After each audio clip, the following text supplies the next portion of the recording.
You're listening to the Options Insider Radio Network, the home of the Options Podcast. For more quality options programs, visit theoptionsinsider.com or search for Options Insider Radio Network in your podcast provider of choice. Listeners can also access all of our programming through our mobile app available in the iTunes and Google Play stores. Select programs are also available via live stream at mixlr.com/options-insider. That's mixlr.com/options-insider. Don't forget to follow along with your favorite programs and submit your own questions for the hosts at twitter.com/options, stocktwits.com/options, facebook.com/theoptionsinsider, or via questions at theoptionsinsider.com.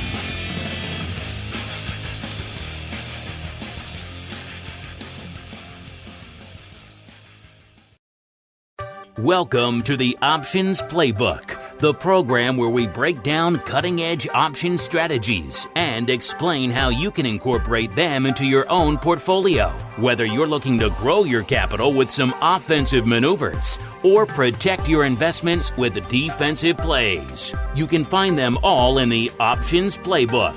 The Options Playbook is brought to you by Ally Invest. Anything mentioned today is for educational purposes and is not a recommendation or advice. Options involve risk. Please refer to ally.com/invest/disclosures to review additional risks involved with trading options. Securities offered through Ally Invest Securities LLC, member FINRA and SIPC. Now, let's open the playbook and get started. Welcome to Options Playbook Radio. I'm your host, Brian Overby, Ally Invest Senior Options Analyst and author of The Options Playbook. All right, well, we usually start by looking at last week's trade, but honestly, nothing's really happened. We talked about a back spread in the VIX using puts, looking for a downturn in the VIX index, the actual VIX index. We went out quite a bit in time. So actually, this trade might be more interesting to talk about at the end of December than it is right now, because our forecast was what we'd ideally like to have happen in that trade is that the actual futures contract that represents the January 20th expiration date would get down below the 19 level. We would ideally like it to go beyond that, but at least get to that level and hopefully get there sooner than later. Right now, we are taping Options Playbook Radio. It is December 9th. The markets are closed. The VIX closed today up a little bit at 22.27. A little bit higher than it was last week. The futures contract is basically trading right where it was. Last week it was around 24, and guess what? That January 20th futures contract is still trading there. So the back spread is basically trading for what it was trading for when we put it on, a small net credit to the account. So we just stay the course. So we are in December, by the way. I did mention that we are taping on December 9th.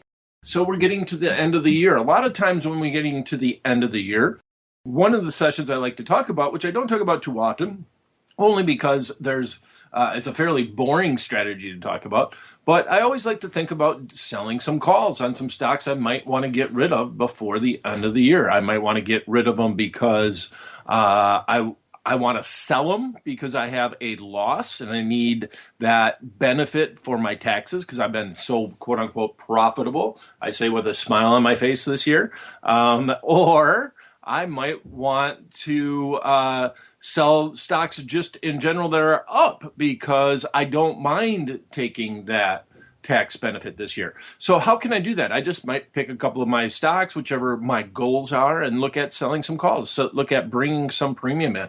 There's still a lot of premium to be had out there, and that's one way to manage your positions as you go into the year's end.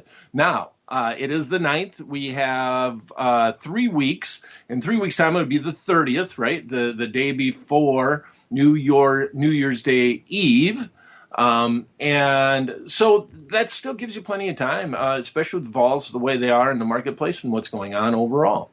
All right. So think about that. It's very simple, very straightforward. You have 100 shares of something, you have 1,000 shares of something. Maybe if you have 1,000 shares of an underlying stock that's done well this year, maybe you just go on out and sell 5 contracts against that position. Just kind of use it as a way to maybe rebalance your portfolio. So I always like the concept that doesn't get talked about a lot when you're looking at covered calls of not selling covered calls on the entire position, just selling it on shares that you are okay with getting called away on, and using it as a way to actually sell the stock at a higher price and actually bring in some income along the way, bring in some cash. Now, today, I want to do another FOMO trade. Not that long ago, we talked about JETS, JETS, and looking at buying a longer-term in-the-money call option as a fear of missing out, and that we want to allocate some capital maybe going into the year end, but people are still definitely nervous about the marketplace. We finally got the VIX index recently to stay below 25%. Right now, today, as I mentioned, it's 22.27, up $1.59 on the day. So once again, still very volatile on non-volatile days. I mean, we had the SPX down 29 points, but that's less than 1%.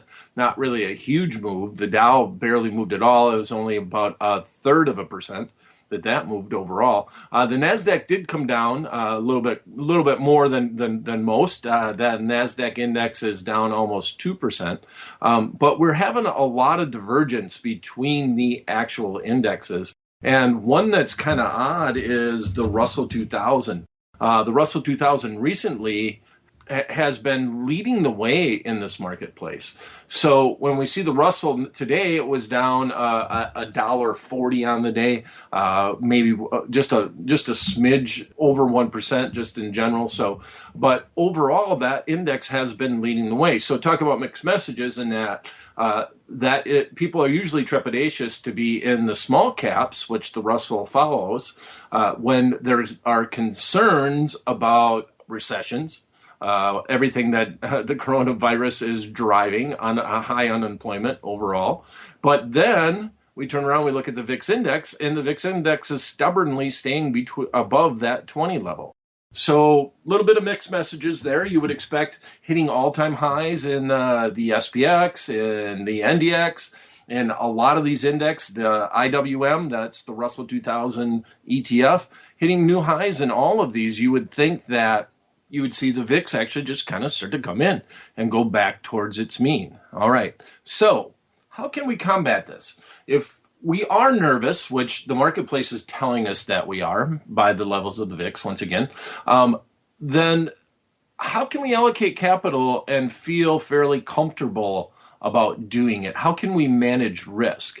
And one of the biggest things about option trading that a lot of people just don't seem to comprehend is that options were invented to try to manage risk as opposed to try to speculate on market movements. I know that's contrary to a lot of popular beliefs, but options have been around for quite some time.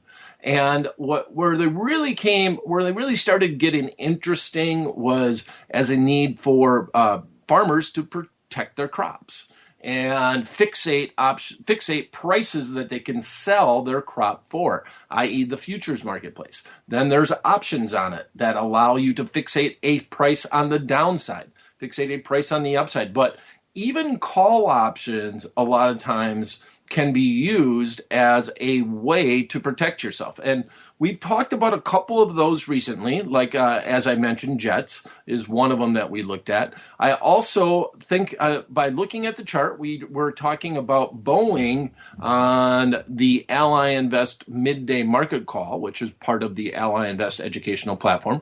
I do that show every Tuesday at noon Eastern time, and we do it live. Right now it's done via WebEx. We're going to be switching it over and doing it to Zoom. But with that said, when we were looking at Boeing and kind of talking about where the chart is at in Boeing. So we just basically came back and set a new high in Boeing since the March downturn. So everything is really post-March downturn and after March downturn. So that's really the way most people look at the marketplaces nowadays, because they're totally different worlds as far as the markets are concerned. And a lot of the airline stocks, a lot of the travel stocks, there's a few industries that were out there. I think we've talked about the banks before. A lot of them haven't even gotten back, actually still quite a ways away from where they were before the pandemic was announced. So Boeing happens to be that type of underlying. And they've had some good news. A lot of people were playing Boeing. Boeing we've talked about a lot because way back in the day, we looked at a lot of long straddles in Boeing because there was so much news about Boeing. Boeing has actually became boring news-wise compared to where it was back in the day when it was the only thing that anybody had to talk about. And they kept talking about their MAX planes and when they might fly. And, of course, they had the horrible situation of a couple of plane crashes that were caused by their software and everything to go along with it. So you were just kind of looking for news headlines to blindside the stock, and we did receive a lot of them. So our long straddles, the volatility just wasn't as high as we thought that it should be.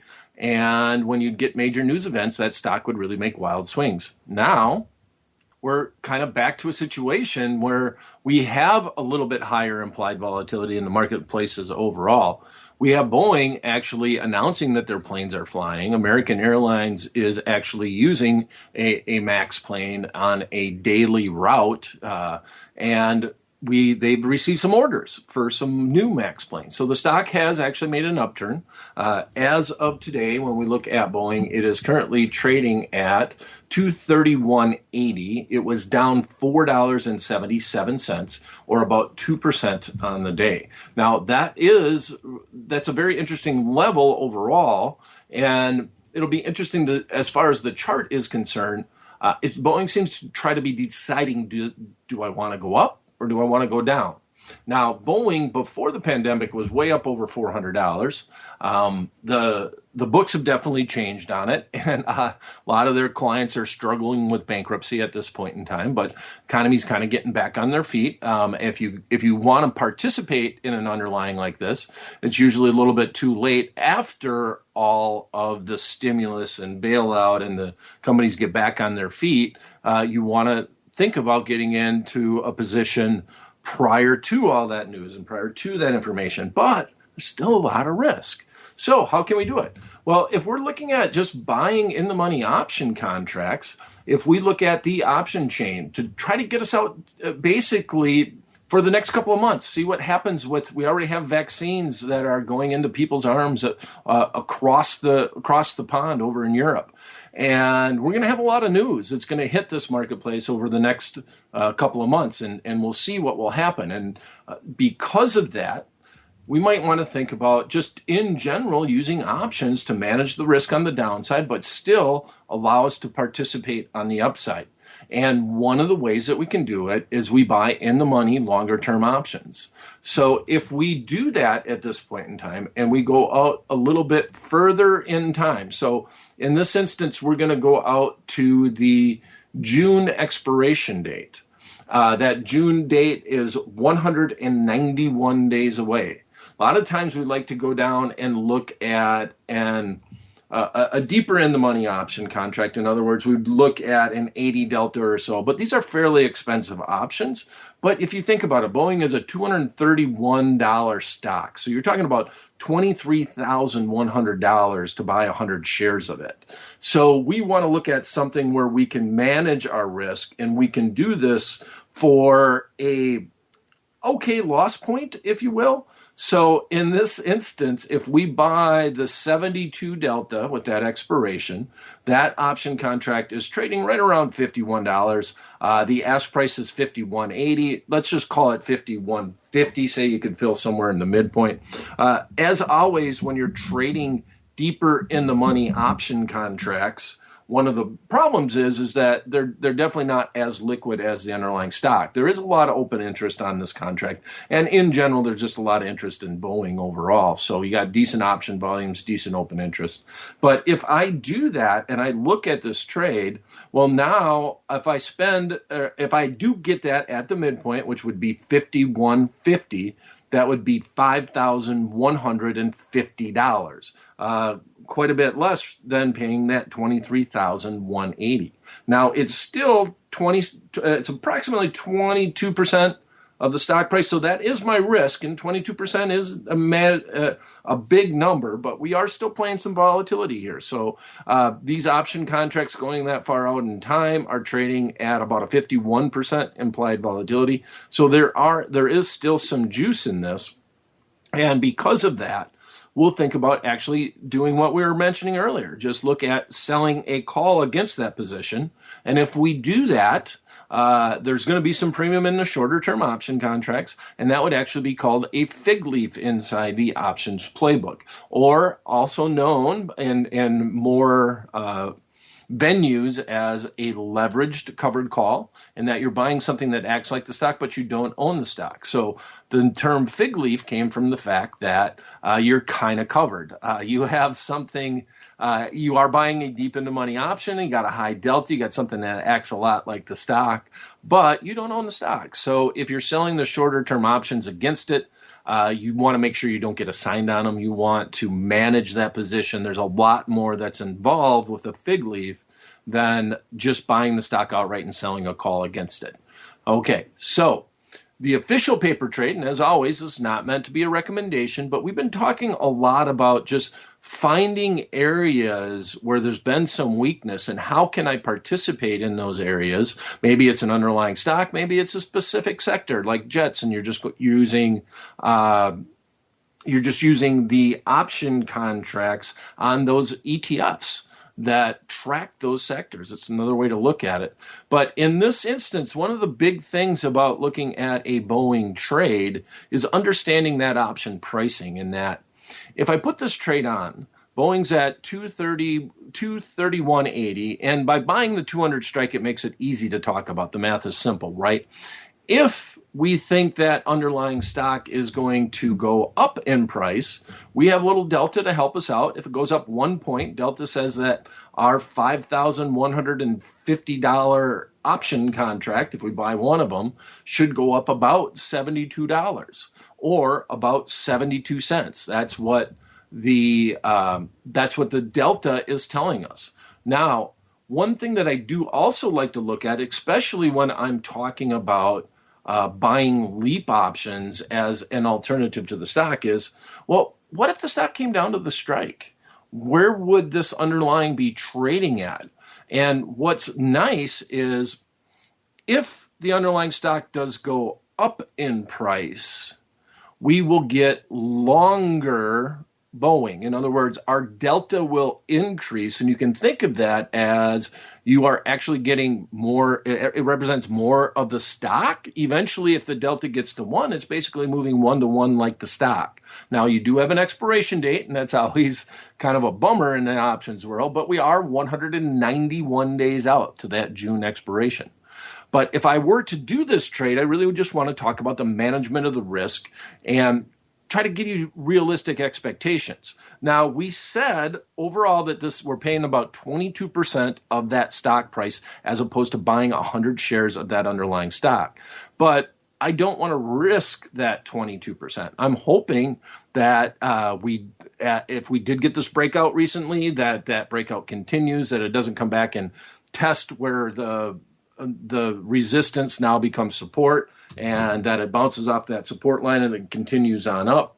So if it did come down anywhere to the 200 level that I own, that becomes an at-the-money option contract. And guess what? On the downside, it goes against you slower than it does than it benefits you on the upside. And that's one of the value, they say, your mom always said you get what you pay for. And that's one of the benefits of paying up for option contracts. So if it did come down to that 200 level, how might we know approximately what that option contract would be trading for? And in this instance, The easiest thing to do without using calculators and kind of looking at where the market's at right now, so this would be kind of a short-term situation, is just to look at the at-the-money option contract right now, right this moment. So if the stock right now is at 231.80, so let's say it moved 30 points. If it moved 30 points, that underlying stock would be at 201.80. The 200 strike call option would be just a little bit in the money in that instance, right? Because we'd have the right to buy it at 200, stock's at 201.80. But guess the reason why I bring it up, though, is that what is the 230 call trading for right now? If we look at the most at-the-money option contract right now, it would make sense to think that if the underlying came down, that option contract in the near term, it would be a near-term situation because we're looking at a snapshot as of today. If it came down, it would give me some hint as to what I might be able to get out of this trade for.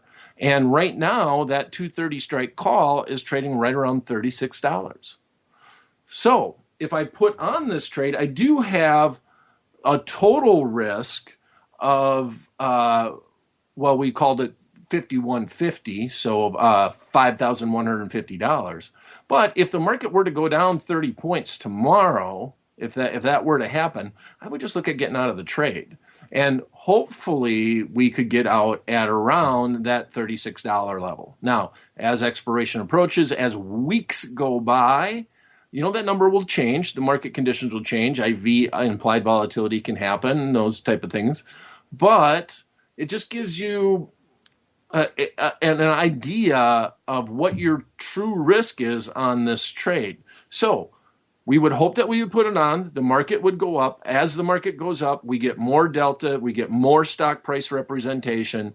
And then if the underlying market comes down, we're going to be very leery of it getting to an at-the-money option contract. As you always know, as I'm sure most of our listeners know that are out there, that's where all the premium sits. That's where all the juice is. And as it comes down, we take advantage of that juice. And then we just get out and sell that at that position if it were to come down to our strike.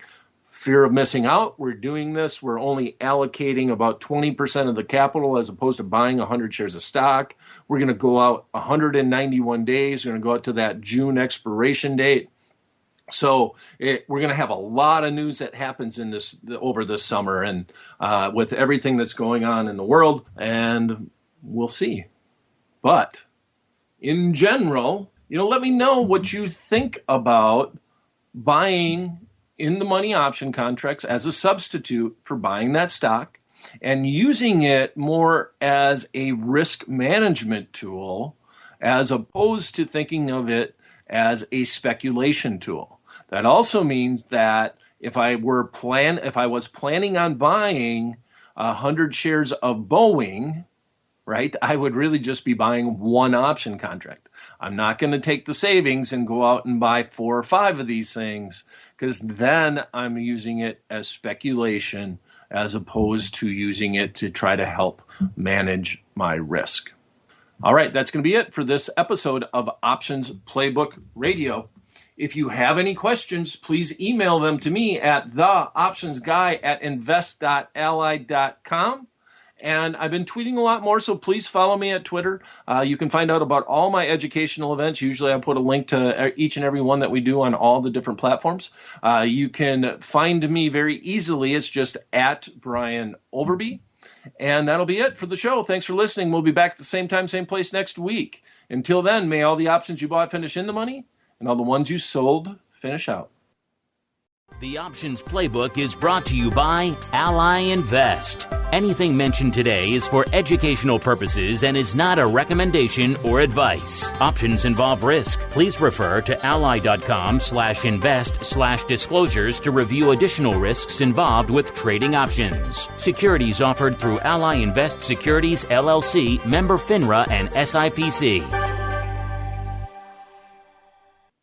You're listening to the Options Insider Radio Network, the home of the Options Podcast. For more quality options programs, visit theoptionsinsider.com or search for Options Insider Radio Network in your podcast provider of choice. Listeners can also access all of our programming through our mobile app available in the iTunes and Google Play stores. Select programs are also available via live stream at mixlr.com/options-insider. That's mixlr.com/options-insider. Don't forget to follow along with your favorite programs and submit your own questions for the hosts at twitter.com/options, stocktwits.com/options, facebook.com/theoptionsinsider, or via questions@theoptionsinsider.com.